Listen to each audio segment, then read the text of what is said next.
my problem is I have a lot of art that I've made, but I don't really know how to turn it into a product.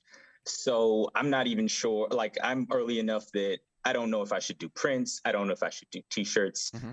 I have one product designed that I'm running a Kickstarter for now, but that's kind of going to either be or not be. Yeah. Yeah. So I don't know if you can help me because I'm that early in the process. I can tell you exactly where you need to focus, which is whatever it is that you end up deciding to go with, like whatever you've created. Your first problem to solve, and then your second problem to solve. The second problem is the marketing problem, which we all need to solve, right? You don't even have that problem yet. You don't have that problem yet. What you need to solve is, do I have a product the market wants? By which I mean succinctly, will people, not name mom, dad, brother, sister, family, friends, buy my stuff? Right. So if strangers purchase your stuff, you then go from having a problem, will my stuff sell, to a marketing problem like the rest of us, right? So pre-pandemic, you said are you in Vegas? Is that where you are? Yep. Yeah. I don't know what local fairs or shows they have in Vegas, but you need to get those products. You need to get a booth. You need to sit in it for however many hours it is on a Saturday, as terrifying as it might be, and see if the stuff sells. You might have the entire table sell out, right? You might not even be able to keep a product in stock, in which case you know what you got to do then. Or it might be crickets, or your pricing might be completely out of line. You need to have some conversations with strangers. So gotcha. If you can do the shortcut to that is whatever way you can get into a show, fair, booth, farmer's market, whatever it is. The alternative, if you have a decent social media following, is turn the thing on. Guys, I'm thinking about launching this art business, and I don't have any damn idea if anybody wants this stuff or will pay for this stuff. So I'm having a flash sale. Hold the things up, talk about them, talk about what you would normally charge, and see if you can sell them that way. You can do that. That's sort of like the COVID specific, but I feel like, I don't know, are they still doing masks and everything in the casinos in Vegas? They are, aren't they? They are. Yeah. So I don't know what the outdoor scene is like, but yeah. The outdoor scene isn't too bad. There's a First Fridays art fair that I could probably do every month. Get in there. That would be a good way to get started. Get in there. Psych yourself up. Go put the deposit down in that thing, and so then you're pot committed. You can't get out of it. Gotcha. And by the way, best time to do that fair, Q4, baby. Everyone's going to be looking for gifts, right? Gotcha. And when you're in there, and when you get in there, something to remember. So you're looking to have conversations. You're looking to see whether or not people will buy the work. If they won't buy the work, if they tell you they're interested, immediately go for the sale. This stuff is great. Okay. I really, really like it. Great. Make me an offer. And then shut up and see what they say. Just say, make me an offer. I've got to move it, right? Your job is to try and move it. And then if you talk to them and they're like, I love this, but this is just not what I'm interested in, say, okay, what are you interested in? And have those types of conversations, right? And gotcha. and see where it goes. But you don't want to poison the well. You just want to go into it with an open mind, because you don't know. I don't know. I couldn't tell you whether or not any of that stuff can sell. No one on this call will tell you whether or not. The only thing they can tell you is that damn credit card coming out of the wallet and sliding, right? Or that cash coming out. So go and see, and you'll never know until you know. And by the way, if for any reason, it doesn't sell, that doesn't mean you're a crappy artist. It just means you have potentially a product that the market doesn't want, right? Which is where the value comes in and asking them questions. And, I always bring this up, but Pablo Picasso, when he died, had 45,000 unsold works in his inventory. 45,000. And the way you got to look at that is that dude was firing arrows and missing the target all the time. Did it let him stop him? No.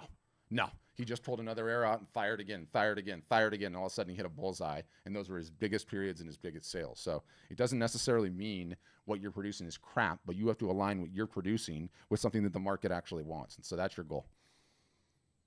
Got it. Thanks. Appreciate you. Write me in, and you write me in just to hold you accountable. I want you to respond to my email. Write me an email and say, booth deposits in, I'm in. Gotcha. And I got friends in Vegas. Don't make me send somebody by your booth. John, keep you on it, because I'll do it. I'm crazy like that. You know what?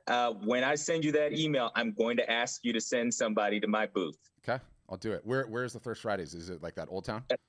There's an area downtown that does it every month. Okay, game on. Awesome. Right. Thank you. Yeah, thank you.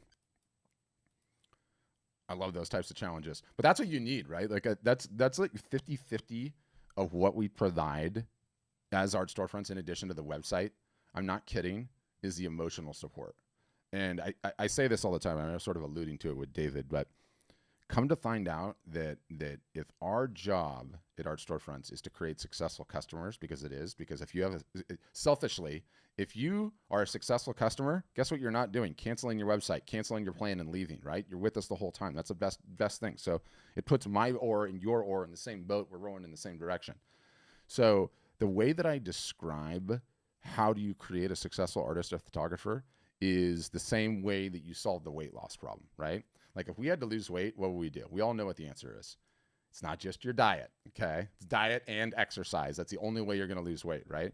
Well, to make it as a successful artist, it's teaching you how to market, and then it's the emotional support, right?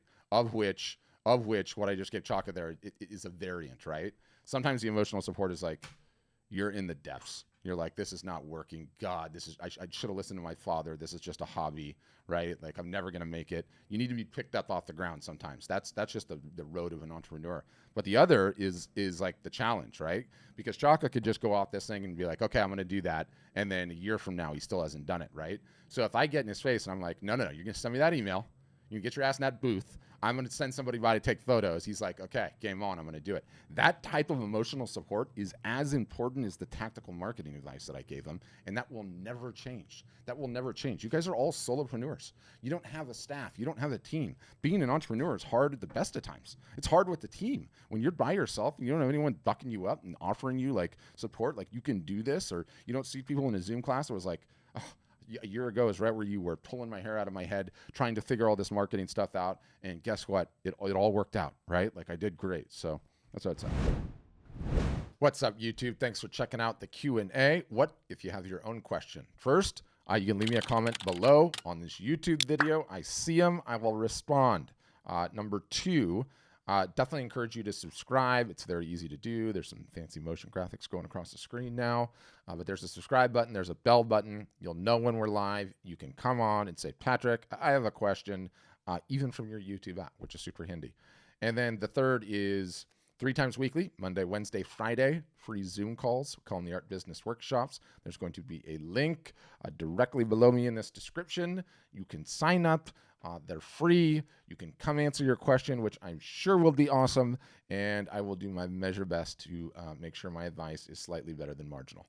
No, but in all seriousness, I'll take a crack at answering it. Thanks for checking out this video.